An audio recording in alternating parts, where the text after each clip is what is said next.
Hey guys, mag-prito tayo ng tilapia ngayon. Antayin muna natin na matuyo sa kalagyan ng mantika. At ito na guys, maglalagay na tayo ng mantika. Sakto lang kasi 2 piraso lang yun. Pwede na yan. Tapos takpan natin ang mantika para bumubuhos siya. Ibalik mo.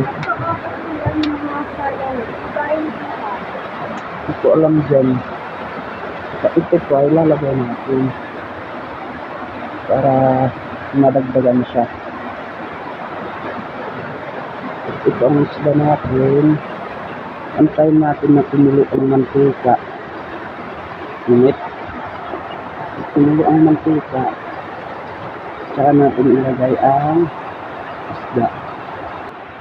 At ayun na guys, lalagay na natin yung tilapia.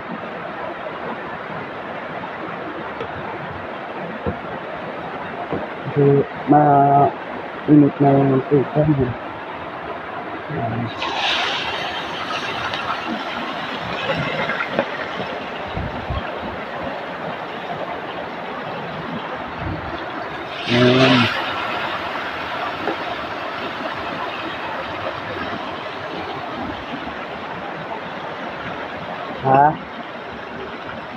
Antayin natin siya na mag-brown yung kulay kaya balik ka rin natin.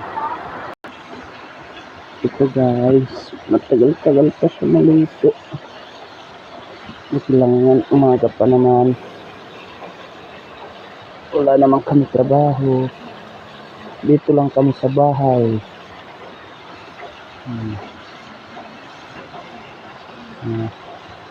Narinihan pa natin ini babalik taron. Yang kita guys ikban nga di kursitam gilidis balay nga siot adi sige pat uran nga di agit postura kang balay ano kasate kan mads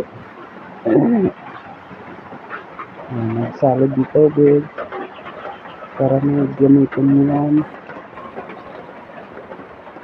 Okay. Uran pa nga diha ang uran. Dudulog nga kami ng mga alas 5:50.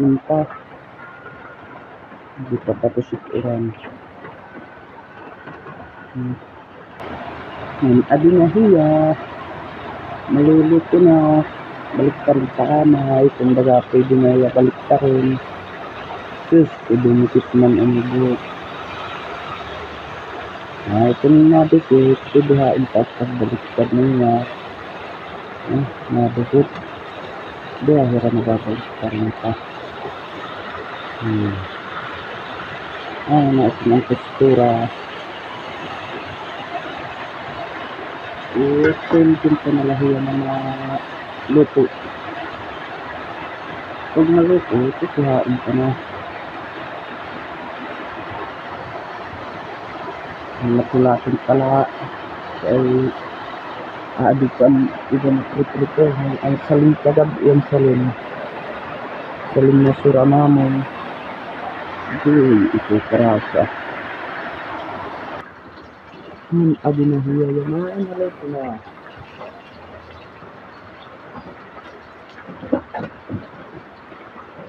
kaya ang tanong ako bang ito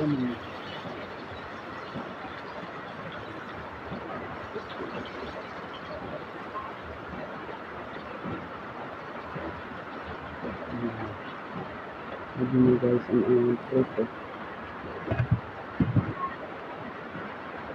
yan magbig ang bag